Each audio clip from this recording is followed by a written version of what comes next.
Julius Caesar by William Shakespeare section 1. Hey friends, today we go back a long time to ancient Rome. Rome has big white stones, strong soldiers, loud crowds, and secret talks in quiet places. The roads are dusty. People wear sandals that slap the stones. Everyone is shouting one name, Julius Caesar. He just came back from a war. The city feels like a big party. Trumpets sound. Flags wave. Everyone wants to see him. Bakers, builders, even poor people. Caesar rides through the city like a star. He knows people love him. His red cape moves in the wind. His sharp eyes look at the crowd like he's thinking about big plans. Some people throw flowers at his feet. Others bow down. But two men stand far back and look unhappy. Their names are Flavius and Marulus. They do not clap.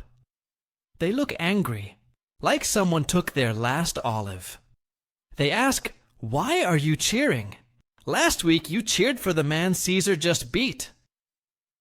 People in Rome are happy when they get free food and a show. Flavius and Marulus walk around and pull down the decorations. They say, "Too much praise? Too much pride?" They worry Caesar is more than a general now. Maybe he wants to be a king. In Rome, kings are bad news. No one wants a king, but Caesar does not see this. Or maybe he does not care. People love him, and power feels good. Next to him walks Mark Antony. Antony is funny and loyal. He likes to joke and fight if needed. As they walk, a man's voice says, "Watch out for the Ides of March." Caesar stops. The man is thin and wears robes. He is a soothsayer, a man who tells the future. Caesar leans close and asks, "What did you say?" "Watch out for the Ides of March," the man says again, eyes wide like he saw a ghost. Caesar laughs. "He is a dreamer. Let us go." But Brutus hears it and looks worried. Brutus is Caesar's friend. He loves Rome and respects Caesar. But the warning stays in his mind like a shadow. That night, when the city is quiet, Brutus walks alone. The stars are out, but not bright. He thinks hard. Caesar is strong and smart, but now Caesar acts like a man who wants to be obeyed. He walks like he owns everything. Suddenly, Cassius comes near. He smiles, but his eyes are sharp. Cassius does not like Caesar. He thinks Caesar is too lucky and proud. Cassius walks with Brutus and starts to put doubts in his mind. "Brutus," he says softly, "why should Caesar shine like a giant while we live in his shadow?" Brutus says, "He is my friend. He has done no harm." Cassius whispers, "But what if he wants to be king? Would you choose Caesar or Rome?" Brutus stays quiet, but his silence says a lot. Caesar talks with Antony. He says, half joking, "Cassius looks lean and hungry. He thinks too much. Men like that are dangerous." Antony smiles. "Don't worry. He is harmless. Caesar is not sure, but he waves it away. He has been warned before and is still safe." That night, strange things happen. A lion walks in the market but hurts no one. A man's hand burns but does not get hurt.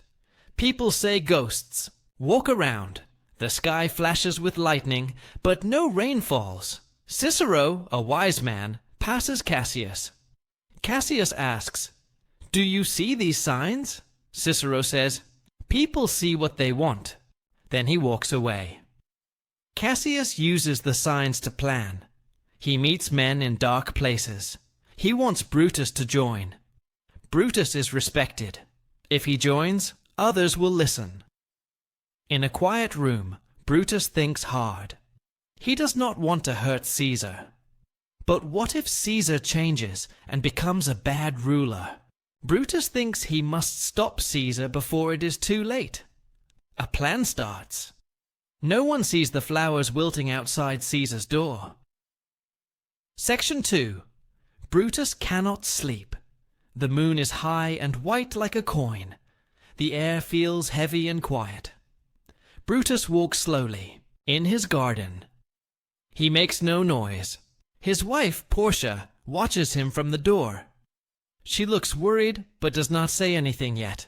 Brutus feels a storm inside his heart. He thinks about what Cassius said. Do you want Caesar or Rome? The question goes over and over in his head.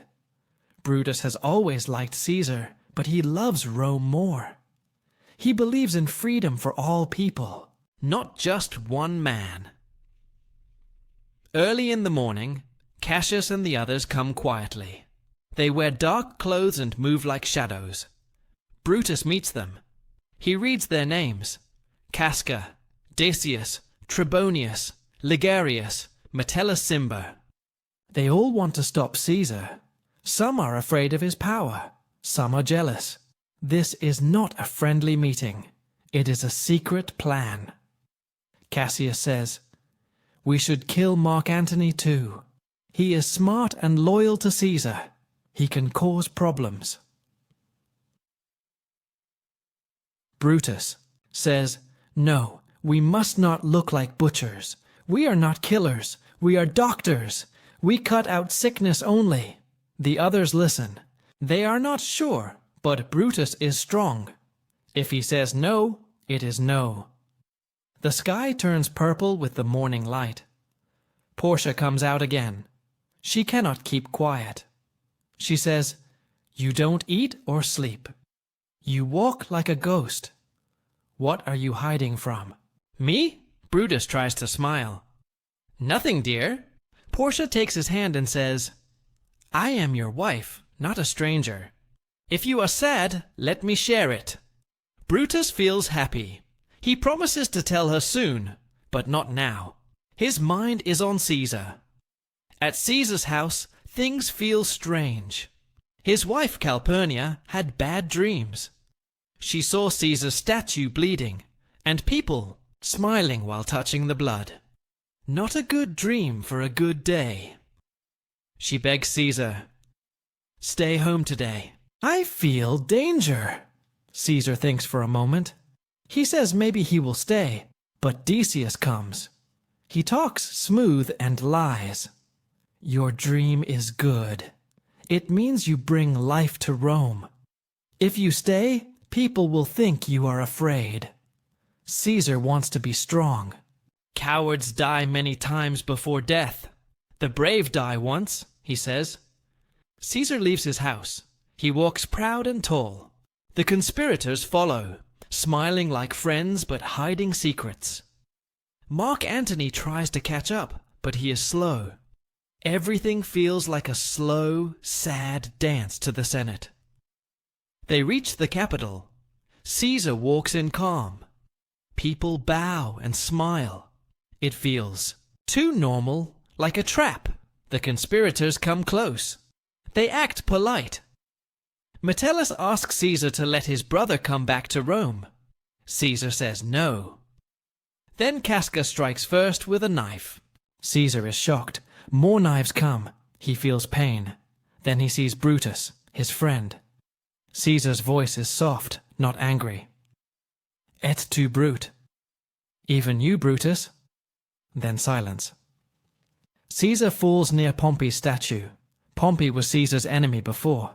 Now Caesar dies there. Life is strange. Blood is on the floor.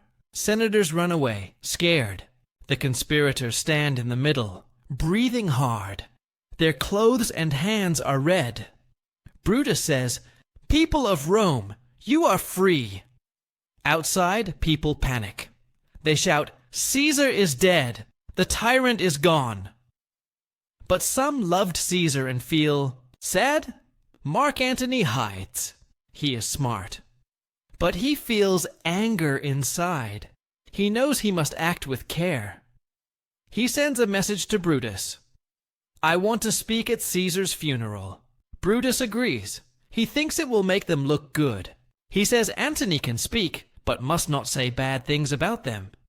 Antony agrees, but plans a strong speech inside his head. Later, Caesar's body is carried in the streets. A quiet crowd watches. Brutus speaks first. He stands tall. Romans, he says, I loved Caesar, but I loved Rome more. Caesar was too greedy. He had to stop. The crowd claps. They say, Brutus is a good man. Then Antony walks slowly. His voice is soft and calm. Friends, Romans, countrymen, listen to me. I come to bury Caesar, not praise him.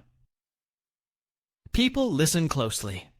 Antony says Brutus is honorable many times, but it sounds less true each time. He tells stories about Caesar's kindness. He reads Caesar's will, showing Caesar gave money and land to the people. The crowd starts to change. Their faces get angry. Their hands clench. Look at these wounds, Antony says. Each has a name. Brutus's was the worst. The crowd gets angry. They burn benches, break statues, and shout for revenge. The city turns wild. Brutus and Cassius run away. Antony watches calmly, but his heart is full of fire. Revenge has begun. Section 3. The sky above Rome turns dark. Smoke comes from buildings. People shout loudly in the streets.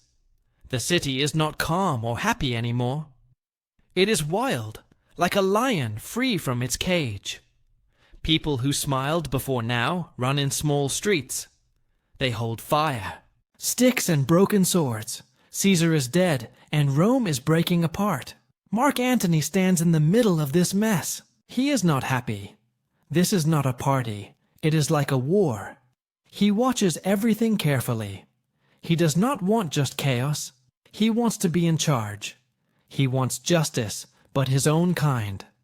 Most of all, he wants to get back at the killers. Next to him are 2 men. One is Octavius. He is young and smart. He says he is Caesar's heir. The other is Lepidus. He is older and not so sharp, but he is loyal. These 3 men want the same thing: to stop Brutus and Cassius. While Antony gets ready, Brutus and Cassius have already left Rome. They go east to find soldiers. They make deals and light fires under the cold stars. Their friendship is not good. Cassius is angry and loud. He thinks about power and money. Brutus is quiet and stiff, like a stone man. They killed Caesar, but there is no peace. Only silence, then noise, then war. Some nights, Brutus looks at the stars. He thinks about his choices. He wonders if Rome is better or worse now. He misses his wife, Portia. Then he hears she died. The city, fear, and being alone made her sad. She could not live. Brutus says nothing. His eyes shine, but no tears come. Inside, he feels broken again. Back in Rome, strange things happen. People see fire in the sky.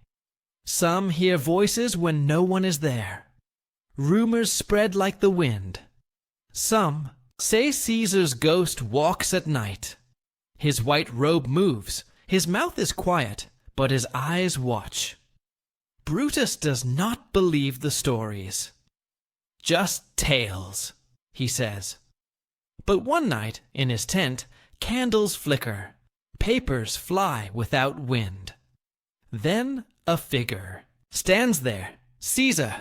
Not alive, not dead, not speaking, just watching. Brutus is still. "What are you?" he asks. The ghost points at him. Then it whispers, "I will see you at Philippi." Then it goes away. Brutus wakes up sweating. He shakes his head. Was it a dream? Maybe. But the words stay in his mind. See you at Philippi. The armies move closer. Both sides get ready to fight. Brutus and Cassius against Antony and Octavius. Dust rises as soldiers walk. Drums sound on the hills. Armor shines in the sun. Horses make noise. Swords are sharp. Everyone knows the battle is near. Before the fight, Brutus and Cassius talk one last time. They stand on a small hill, looking at the enemy camp. If we lose, Cassius asks, what will you do? Be a prisoner? Brutus shakes his head. No, I will not. Cassius nods slowly. Then this is goodbye. They hold arms. No jokes, no smiles, just quiet, because they might never see each other again. Then it starts. Horns blow, soldiers shout, dust flies, spears fly, the ground shakes. Screams and clashing swords fill the air. At first, Brutus's side is strong. His men move forward, they cheer. But Cassius has trouble. His men are losing ground. The sun makes it hard to see. He sees soldiers coming fast. He thinks they are enemies. He panics. He tells his servant, "Kill me, it is over." The servant waits but does what he is told. Cassius dies by his own hand because he made a mistake. A few minutes later, his friend runs in, out of breath. "Cassius, we were winning. Those were our men." But it is too late. Cassius is dead. Brutus finds him and covers his face. He says nothing. His friend, his partner, is gone. The battle is not over. The next day Brutus tries again. His men fight hard, but Antony and Octavius are stronger, ready, and cruel. Brutus sees more of his. Men fall. The ghost's voice comes back in his mind. I will see you at Philippi. Brutus knows what to do. He tells a loyal servant, "Hold this sword." The boy shakes but listens. Brutus runs onto the sword. He falls softly in the dust. He dies, whispering, "Caesar, now be still. I did not kill you with bad will." The battle ends. Antony and Octavius walk on the field, over broken shields and lost hopes. They find Brutus's body. Antony, who wanted revenge, bows his head. "This was the best Roman of all," he says. He did not act out of hate, but what he thought was right. The wind blows softly. The sun hides behind clouds. Rome is quiet again. Section force, now the battlefield is quiet, but the hurt stays. Dead bodies lie still under the grey sky. Smoke rises from small fires, and crows fly above like dark clouds. Rome has lost a lot. Caesar is dead, Brutus is dead, Cassius is dead. But power is still here. It just changed hands. Octavius looks at the field. He is young, but his eyes look old after these hard days. He knows this win is only the start. Rome is not well yet. Rome wants more. It wants control. A leader, someone, to tell it what to do next. Antony stands next to him. He is tired. Blood is on his armor, and dust is on his face. He feels many things: sadness, pride, and a little guilt. He never truly hated Brutus. But Brutus made his choice, and history is not kind to those who lose. Antony and Octavius decide to bury Brutus with honor. Not like a traitor, but like a Roman. This shows something rare in politics: respect. As Brutus's body is taken away, Caesar's spirit seems to leave too. His mission is done. Justice, however you see it, has come. But Rome does not rest. In the city, news spreads fast. Brutus is dead. The war is over. People fill the streets again, but now they want peace. Shops open. Bakers bake bread. Senators go back to their places. The city breathes again. But power moves quietly. Octavius becomes Caesar's real heir. He changes. His soft voice becomes strong. He starts to give orders. Some say he is like Caesar now. Others say he is worse, colder, smarter, and more careful. Antony sees this too. At first, they work together. They punish those who helped Brutus and Cassius. They celebrate their win. They speak loudly in the Senate. But under the surface, problems start. Antony wants to be the most powerful man in Rome. So does Octavius. Soon, Lepidus is left out. He is not useful anymore, Octavius says, like throwing away old clothes. Antony, once bold and strong, feels trapped. He leaves Rome for some time. He travels east. He meets a queen, Cleopatra of Egypt. She is smart, charming, and mysterious. Antony falls in love with her. For a moment, he forgets politics. He forgets Rome, but Rome does not forget him. Octavius watches from far away. He sees Antony wearing silk clothes and living in golden palaces. He sees Antony send fewer letters. Worst of all, he sees Antony choose Egypt over Rome. A new fight starts. Back in Rome, people whisper, "Where is Antony? Why does he sit with a foreign queen? Is he still a Roman?" Octavius uses this. He tells the Senate, "Antony has betrayed us. He loves a woman more than Rome. He must be stopped." And just like that, another war begins. This time, it starts with words, rumors, and speeches. Then ships are made, armies train. Rome gets ready for more trouble. Antony hears the news in Egypt. He tries to be strong, but inside he is sad. He loves Cleopatra. He also loves power. Now he might lose both. Cleopatra tells him, "We can win. We are not weak." Antony believes her. He builds a navy. He sails to fight Octavius near a place called Actium.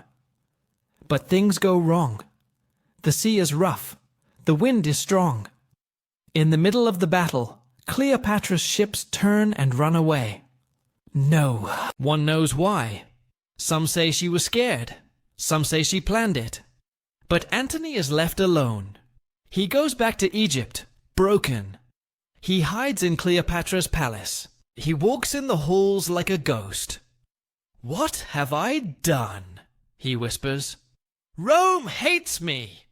I have nothing now." His soldiers leave him. His friends disappear. He hears Octavius is coming, getting stronger with every step. Then comes the worst. News. Cleopatra is dead. Or so he thinks. He falls down. "If she is gone, I do not want to live," he says. In his sadness, he stabs himself. But she is not dead. It was a lie, a rumor, a cruel trick. Servants hurry to her. Antony is dying. She says, "Bring him to me." Antony is carried to Cleopatra's hidden room. Blood soaks his clothes. His face is pale. She holds him close as he breathes hard. "Do not trust Octavius," he says. "Make peace if you can." Then he dies. Cleopatra is very sad. But she is also trapped. Octavius comes to Egypt. He wants to take her to Rome, chained like a prize. Cleopatra, proud and smart, says no. She wears her best clothes, her crown one last time, and hides a deadly snake in a basket of figs. She lets the snake bite her. With that, Rome loses another legend. Octavius finds her body. He shows no joy, only silence. He orders her buried next to Antony, 2 lovers, 2 enemies of Rome, 2 sad ends. Back in Rome, Octavius stands before the people. Now he is called Augustus, not a soldier, not just a leader, an emperor. The republic is gone. In its place is something new. A world ruled by one man, one voice. A world Caesar dreamed of, but never saw. From Caesar's murder to Brutus's fall, from Antony's love to Cleopatra's death, we see the slow, hard birth of an empire. Power did not die with Caesar. It only changed its face. Section 5. Now Rome looks different.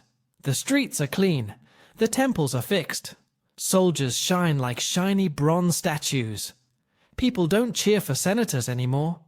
They cheer for one man, Augustus.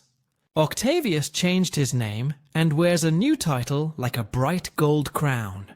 He does not shout or fight. He just smiles, waits, and wins. This is the new Rome. Quiet power. Silent control. There is no more Brutus or Cassius. No more big speeches. Or surprise betrayals. That part is finished. But the people still remember Caesar's death. They talk quietly in markets. Do you remember the Ides of March? But only when no guards listen. Augustus stands where Caesar stood before. Stronger, quieter, colder. He is not the same as Caesar. Caesar was brave and loved the crowd. Augustus is calm and careful. He moves slow but stays strong. He builds more than palaces. He builds roads, laws, and armies that listen only to him. The senators wear masks now. They vote and speak, but they look at Augustus first. Still, the past is like a small candlelight in the dark. At night, old men tell stories about Brutus. He was good, they say, but too soft for Rome. They talk about Antony, wild and sad. He loved too much and fought hard.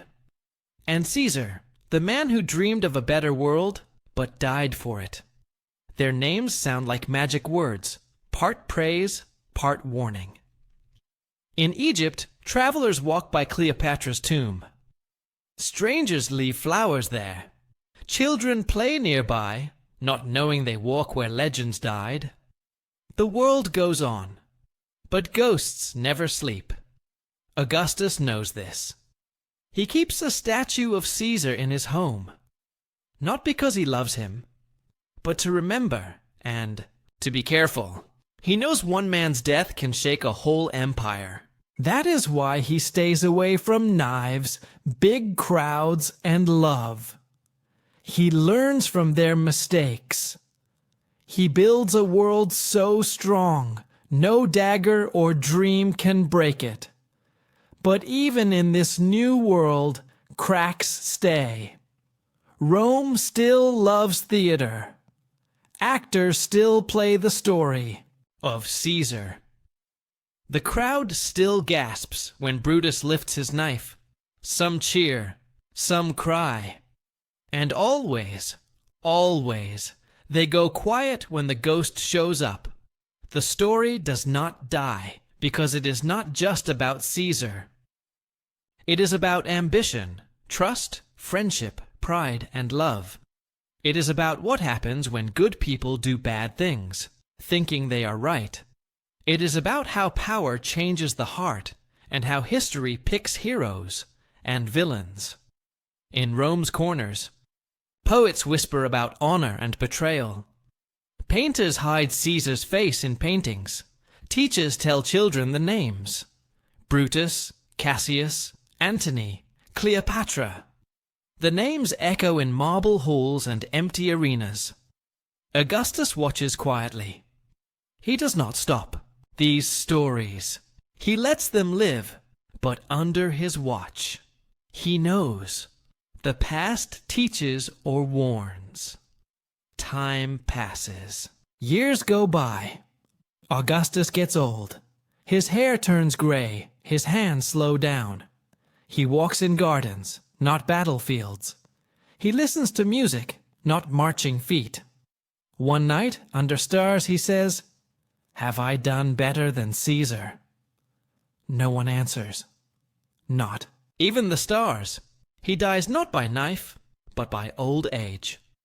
Quietly, in a soft bed, with helpers near. His last words, they say, are, "Have I done my part well?"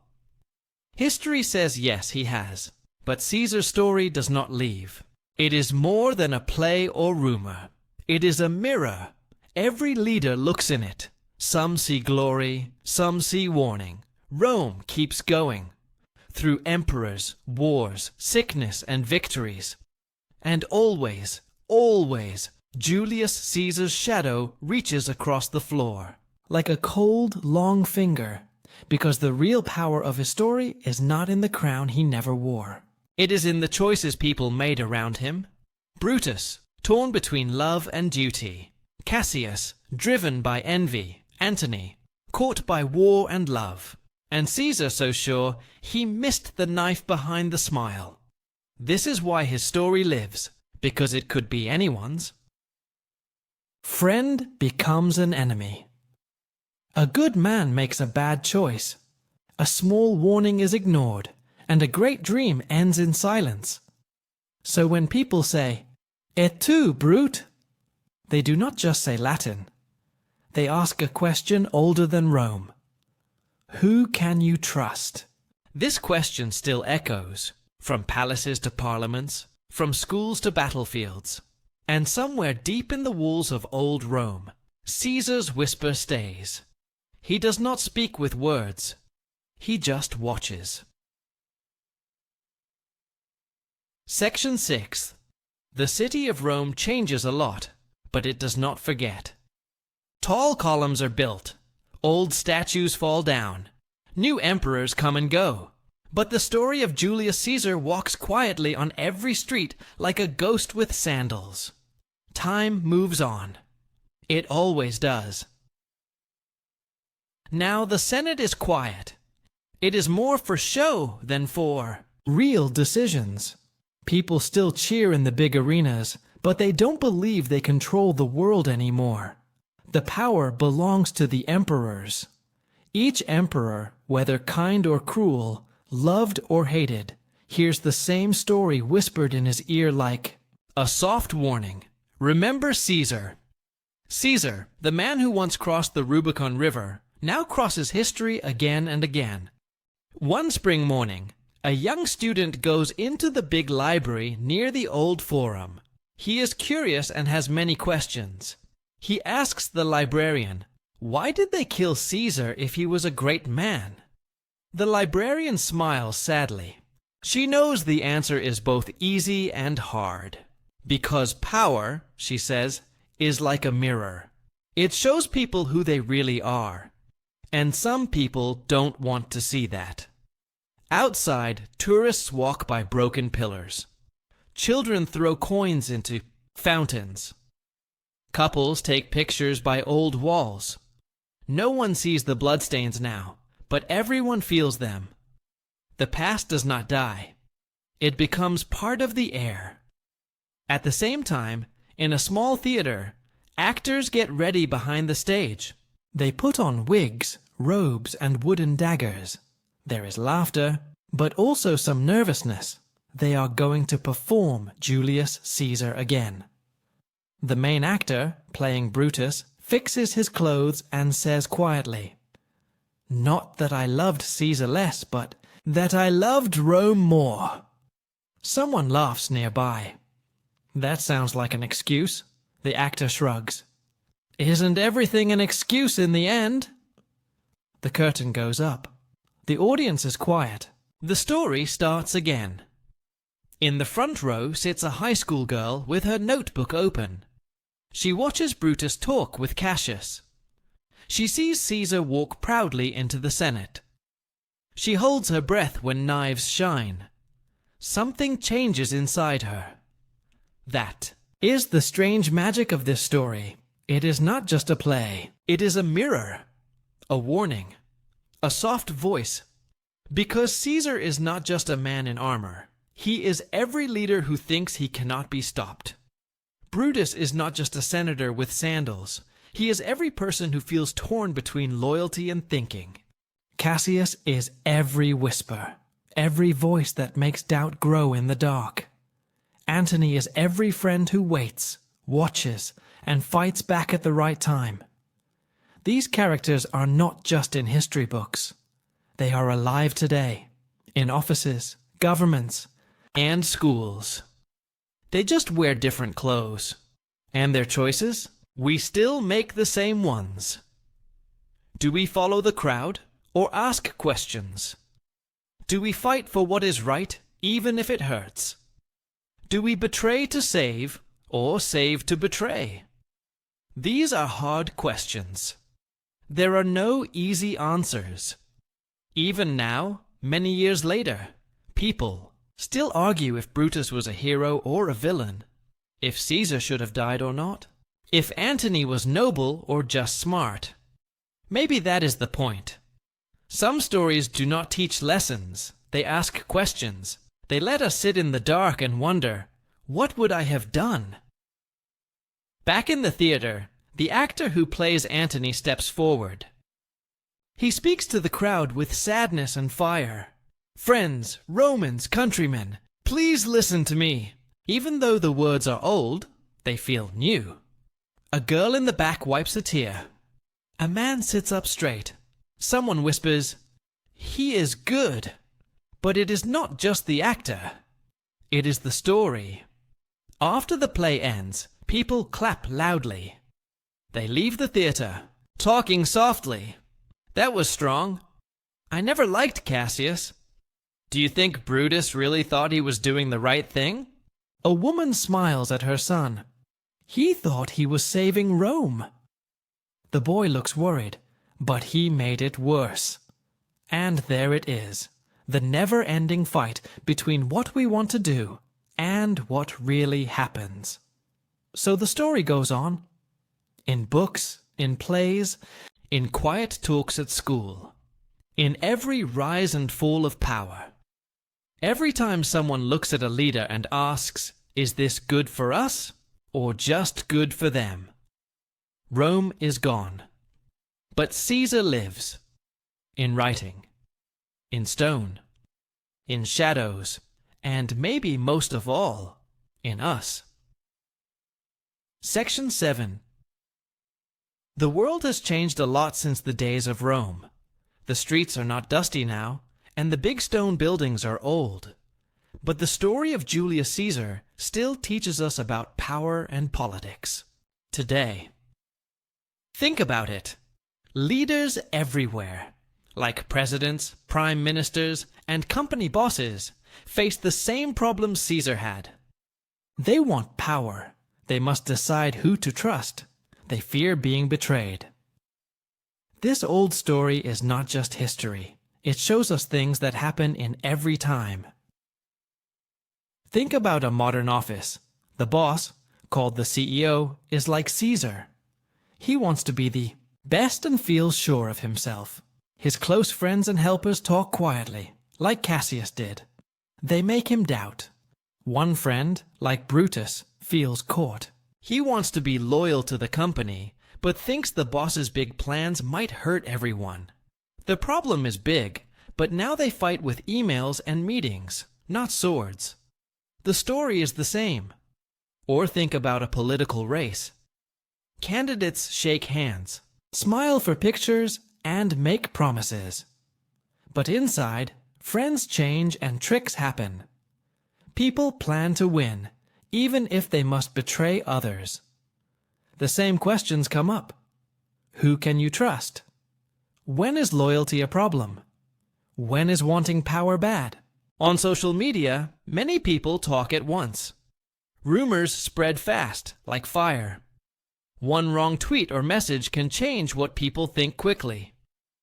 Just like Caesar's fate was decided by secret talks, today's leaders fight with words that hurt more than knives. But here is an important idea. Julius Caesar's story is not just about power or betrayal. It is about people, about love and fear, hope and doubt, fighting and forgiving. It is about human nature inside history, even in the darkest parts of the play. When knives flash and friends break, the story asks us to look at ourselves. Asks, what would I do if I were Brutus? Would I stand up, or would I fall? It feels hard. It is messy. But it is true. Maybe that is why Shakespeare's play lasts so long. No matter how much the world changes, the story feels new. People still deal with loyalty and power. They still fear losing friends. They still ask if the end justifies the means. In theaters, the play is still acted. Millions watch it. Students read it in school. They learn not just English, but a bigger lesson: the cost of choices and the weight of history. In this way, Julius Caesar lives on, not just as a man who died long ago, but as a story that breathes, struggles, and teaches. So when you hear "et tu, Brute," remember it is more than words. It is a question that crosses time. It asks each of us to think about trust, power, and what it means to be human. Maybe that is why the story never really ends. Section 8 Rome was once a city of gods and kings. Now it is quiet under the stars. The white marble shines softly in the moonlight. But the city's greatness is heard more than seen. The story of Julius Caesar, how he rose, how he fell, and the trouble that came after, lives in the stones, in the wind, and in the hearts of people who remember. As time goes on, the names Caesar, Brutus, Cassius, Antony, and Cleopatra become famous. They are not just people anymore. They are signs for things like ambition, loyalty, betrayal, and love. You see their faces in paintings, hear their words in plays, and read about their lives to learn about power. But this story is not just about kings or wars. It is about people like you and me, people who have hard choices to make. It is about friends tested by ambition and trust shaken by fear. It is about how one small moment, a whisper, a look, a choice, can change everything. When the crowd is gone and the stage is empty, the spirit of Julius Caesar stays. It reminds us that power is heavy, trust is weak, and history is made by heroes and mistakes. That is why this story is told again and again. It makes us look inside ourselves. It asks us what we would do if we were there. Would we stand for what is right or take the easy way? Would we be loyal or want power? Would we be brave or scared? In the end, Julius Caesar is not just a story from long ago. It is a mirror that shows the problems we face today about power, friendship, and the cost of our choices. When the sun rises over Rome and the city wakes, remember this: history is not just things that happened long ago. It is what we keep in our hearts and minds every day. It is the story we live and the story we tell. And in this story, Julius Caesar will always be there. The air cools softly as the story becomes calm. The sharp pain of betrayal softens like shadows in the morning. What once was loud and wild is now like a quiet breeze, carrying simple lessons. You can almost hear history walking forward slowly, reminding us that even big stories end peacefully, and every end is a new start. Remember, every story has two sides. Every hero has mistakes. Every bad person has a reason. And through all this, we keep learning, growing, and trying to be better. So, take a deep breath, feel the calm, and keep the story with you. Quiet, strong and never ending.